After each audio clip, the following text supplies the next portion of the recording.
Hi, this is Rajesh Pundir. Welcome back. In our last episode, we spoke about the art of finding the right leader, the science, the instinct, and the process behind every successful search. We often celebrate great leaders for their vision, their charisma, and their ability to inspire.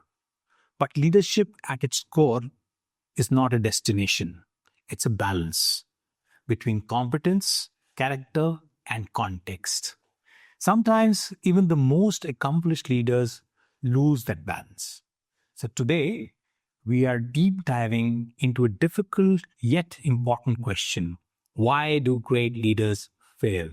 What happens when the leader, the one everyone believed in, does not succeed?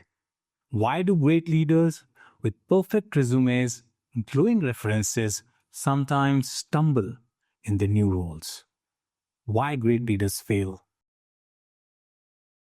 Every headhunter's dream of a perfect placement, a seamless search, a unanimous board, and a celebrated appointment. That's what we desire. Yet, the most impeccable match can unravel within months. Research say that 40% of senior leaders fail within 18 months of taking up a new appointment. Not because they were incompetent, but because the context they walked into wasn't what it seemed. I often tell clients, you don't hire people for what they have done. You hire them for what they can do next in your world, in your environment. And that world is often far more complex, and the resume can capture so much. Let me share a story again with you. A few years ago, a global company hired a CEO from top multinational. Very articulate, strategic, polished, perfect on paper. But what they didn't account for was the context. He came from a highly matrix culture, layers of governance, structured decision-making, long planning cycles.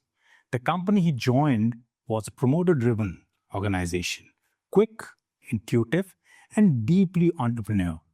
Within 6 months, frustration built on both the sides. He thought they were impulsive. They thought he was too slow.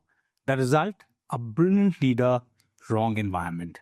He didn't fail because he lacked the ability. He failed because the context shifted and nobody helped him bridge it. When I look back at searches that did not work, 3 patterns often emerge. The expectation gap. The company expected quick transformation. The leader expected stability. No one clarified the journey. Second, the culture gap. Leaders' style clashed with organization's DNA. What looked like a decisive in one culture appeared aggressive in another. Third, the support gap. The leader was left to fend for himself. Go figure it out. No onboarding, no context sharing, no internal champion. Bridging these 3 gaps can turn potential failure into sustainable success. Leadership transitions are emotionally demanding. A new leader walks into a room where everyone already has an opinion.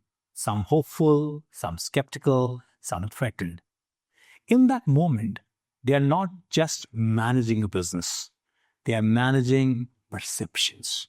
That's why empathy, humility, and the ability to listen early on are very, very crucial.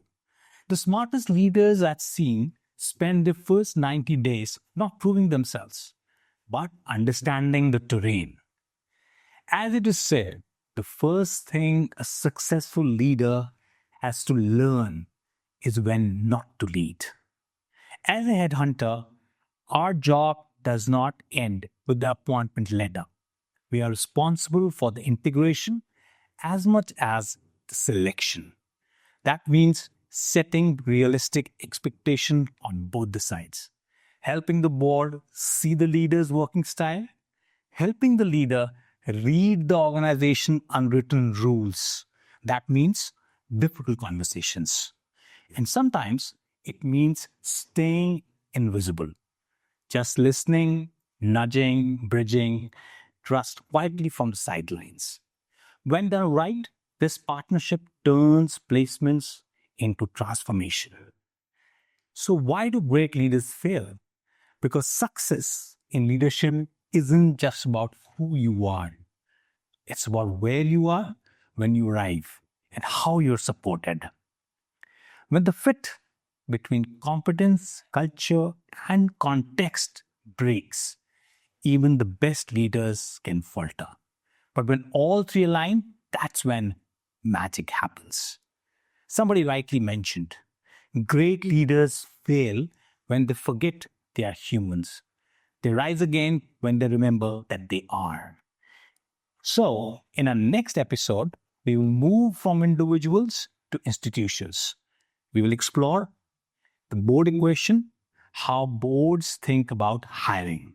Because behind every leadership hire, there is a boardroom conversation that shapes it. Thank you for listening. Signing off, Rajesh.